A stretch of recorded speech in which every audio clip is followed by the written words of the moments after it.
to the spotlight, it got that much bigger and that much brighter on the WNBA, and I'm really glad that she mentions it here. It's just Caitlin Clark. It's always been just Caitlin Clark. Yes, there are other great young players who have come into this league, but it has truly been the Caitlin Clark. So Rachel DeMita just broke down the complete timeline, showing exactly how Caitlin Clark transformed the WNBA from a struggling operation into a billion-dollar media empire.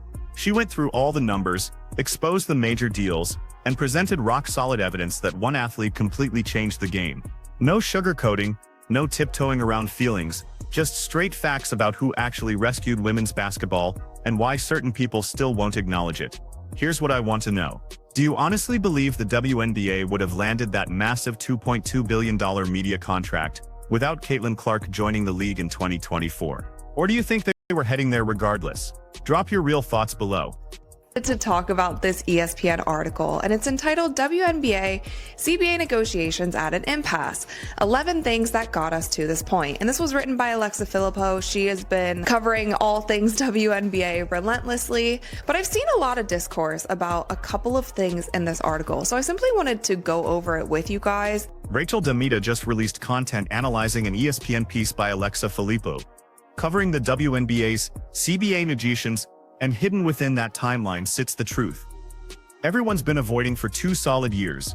Caitlin Clark didn't just help the WNBA or contribute to its success, she straight up saved it. Let's dive into the timeline DeMita revealed, because these facts are absolutely devastating for anyone still pushing the narrative that this was some kind of team effort or organic development.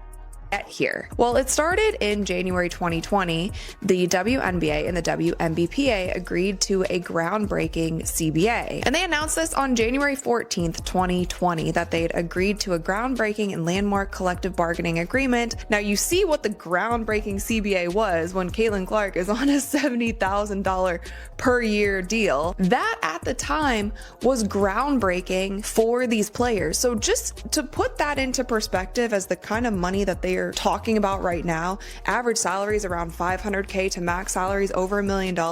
It was groundbreaking for them when a max salary was over $200,000. So back in January 2020, the WNBA and WNBPA struck what they proudly called a revolutionary and historic collective bargaining agreement.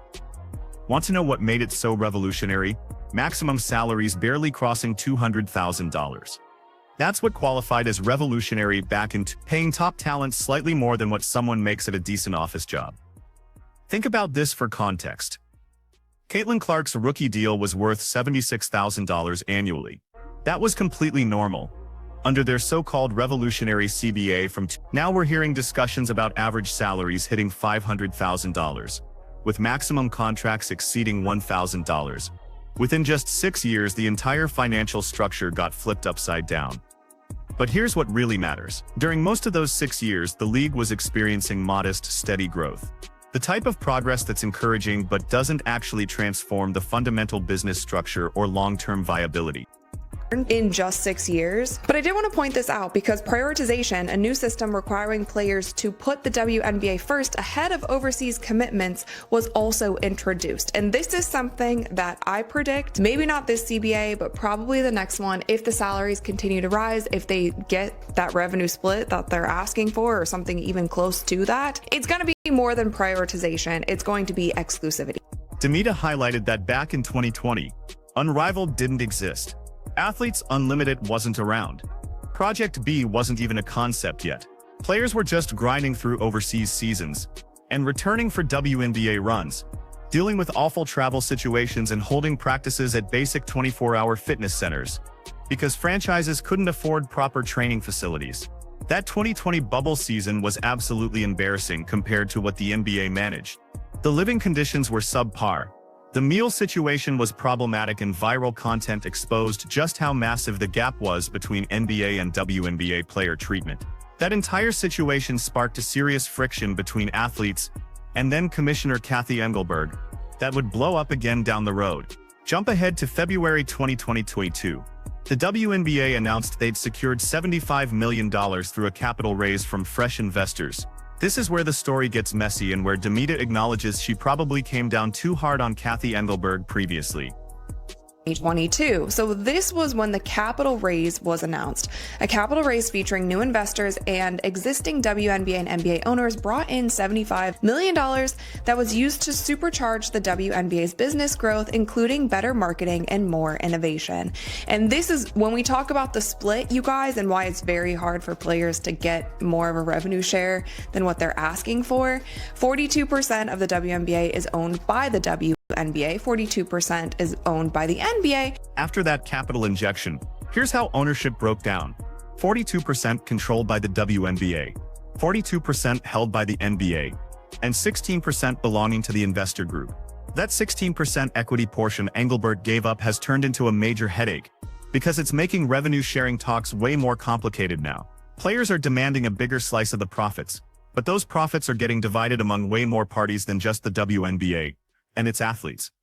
This capital raise might have been exactly what the W needed at the time. But here's what DeMita figured out looking back at everything. The WNBA was in serious trouble during 2022. That capital raise probably kept the doors open.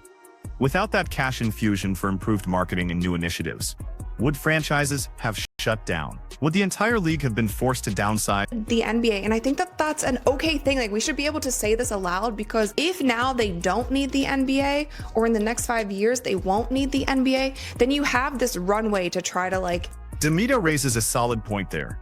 It's simple to bash decisions when you're looking backward and the league is crushing it. But during that moment, Engelbert was probably making the hard choices required to keep the WNBA alive long enough to capitalize on what nobody saw coming. And what nobody saw coming was Caitlin Clark. April 2024. Caitlin Clark got drafted into the WNBA, and the entire landscape shifted immediately. Not slowly, not across multiple seasons, but overnight. DeMita nails it with this comparison. The attention on the WNBA jumped from a weak little laser pointer to one of those massive helicopter floodlights police use for manhunts.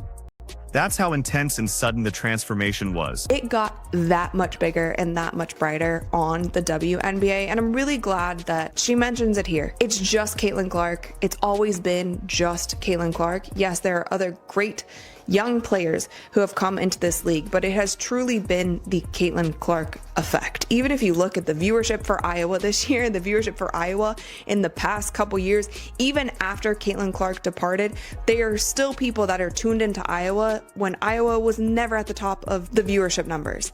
It's because of Caitlin Clark. When she came into the league, the Indiana Fever were third last in attendance, and then when Caitlin Clark came into the league, they're immediately number one in attendance for the next 2 seasons. Now let's examine the real data, because this is where the argument that Caitlin Clark rescued the WNBA becomes completely bulletproof. The Indiana Fever ranked third worst in attendance before Clark showed up. The season she got drafted, they instantly jumped to first place in attendance and stayed there. That's not gradual improvement. That's an immediate earthquake caused by a single athlete. Look at Angel Reese for comparison. The Chicago Sky were actually top 3 in attendance the season before Reese joined them. After she became part of the roster, they plummeted to bottom 5 in attendance. That's not disrespecting Reese as an athlete. She's skilled and has supporters, but her arrival didn't result in more people purchasing tickets and filling seats.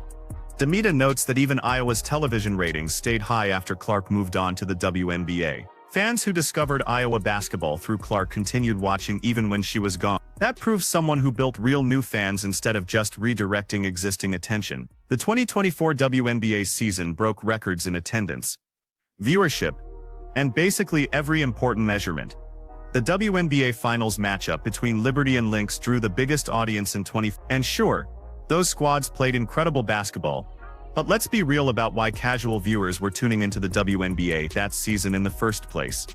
Caitlin Clark. DeMita stresses that the WNBA was experiencing steady growth from 2020 through 2024, but it was gradual progress, the type that climbs slowly and predictably. Then Clark entered the picture and the charts went straight up. That's not organic development. That's one individual completely altering the direction of an entire league, and the financial evidence is impossible to argue with. July 2024, the WNBA locked in an 11-year media rights agreement worth $2.2 billion, which breaks down to $200 million annually with Disney, Amazon Prime, and NBC Universal. That contract got negotiated, and signed just months after Caitlin Clark was drafted. Anyone think that timing is random? Media executives were watching viewership numbers explode throughout Clark's first season. They witnessed arenas selling out completely. They saw social media activity go through the roof. They watched casual sports fans suddenly getting invested in women's basketball, and they cut a $2.2 billion check because they were convinced those metrics would hold up.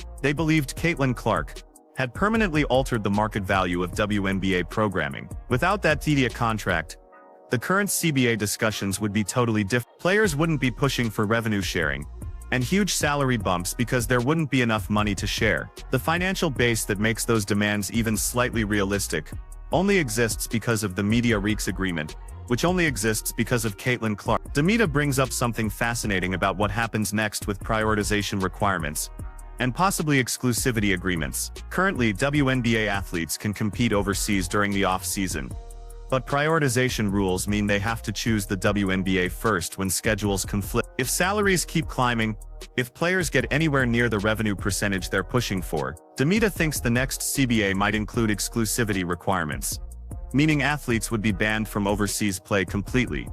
Just like how NBA players are typically exclusive to the NBA. That only functions if WNBA paychecks are large enough that players don't need international income to survive. And those big salaries only happen if revenue keeps expanding. And revenue growth depends entirely on keeping and expanding the fanbase that Caitlin Clark built. Notice how it all comes back to one athlete. DeMita also covers the facilities arms race that kicked off in April 2023. When the Las Vegas Aces revealed their 64,000 square foot practice complex. Before 2023, teams were literally holding practices at YMCAs and public gyms. Now it's a race to see who can construct the most advanced training center. The Indiana Fever's upcoming facility is supposedly going to run $100 million. The Chicago Sky and Dallas Wings are building new complexes too. These investments are happening because owners finally believe the WNBA is a profitable venture worth serious money. And they believe that because of the audience explosion driven by Caitlin Clark. DeMita mentions the conflict between players and Kathy Engelberg that exploded right before the 2024 championship series. Nafisa Collier went public with criticism of Engelberg's leadership, which pulled some attention away from the final. And this is where DeMita makes another excellent observation. The WNBA has to stay focused on delivering outstanding basketball. All the contract and negotiations and media coverage and internal drama becomes meaningless if the actual games aren't exciting enough to keep new fans watching. She points out that the 2025 All-Star Game was absolutely terrible. Players wore "pay us what you owe" us shirts and then delivered a worse showing than even the famously awful NBA All-Star Game. That's not how you maintain a growing audience. That's how you alienate casual fans and send them back to ignoring women's basketball completely. The truth is, not all these players will stick around forever. Caitlin Clark will eventually retire. If the WNBA hasn't developed a consistently entertaining product by that point, the audience she attracted will vanish just as fast as it appeared. DeMita also discusses Unrivaled and how its viewership problems expose the reality about who actually brings in viewers. When Caitlin Clark plays golf, that pulls better ratings than Unrivaled games. That's not hyperbole. Those are actual measurable numbers. Paige Bueckers was supposed to become the next superstar, the next athlete who could generate massive interest, but her Unrivaled appearances aren't pulling anywhere near the numbers people predicted. Meanwhile, literally anything Caitlin Clark does generates enormous engagement. That's not meant to disrespect other athletes' abilities. Angel Reese is talented. Paige Bueckers is talent, but talented player and game-changing cultural force are completely different categories. The WNBA has plenty of talented players. It has exactly one Caitlin Clark. The uncomfortable reality some people still won't face is that a single athlete can transform an entire league. It happened when Magic Johnson and Larry Bird rescued the NBA during the 1980s. It happened when Tiger Woods revolutionized golf. It happened when Serena Williams elevated women's tennis to new heights. And it happened when Caitlin Clark saved the WNBA. DeMita earned respect for being willing to examine the timeline honestly and acknowledge where she might have misjudged Kathy Engelberg's choice. She also earned respect for simply stating what's obvious. Caitlin Clark saved the WNBA in refusing to admit that is just denying facts. The athletes currently working through CBA negotiations have power they never possessed before. They're demanding salaries and revenue percentages that would have been ridiculous 5 years ago. They have that power because of the media rights contract. They have that media rights contract because of the viewership explosion. They have that viewership explosion because of Caitlin Clark. It really comes down to that. So that's the breakdown. Rachel DeMita walked through the undeniable timeline, demonstrating Caitlin Clark saved the WNBA, and the data backs it up completely. If you're looking for more straight talk about women's basketball without all the political dancing around, hit that like button and subscribe for the latest honest takes. Here's my question for you. Do you believe the WNBA can keep this momentum going after Caitlin Clark eventually hangs it up? Or will everything fall apart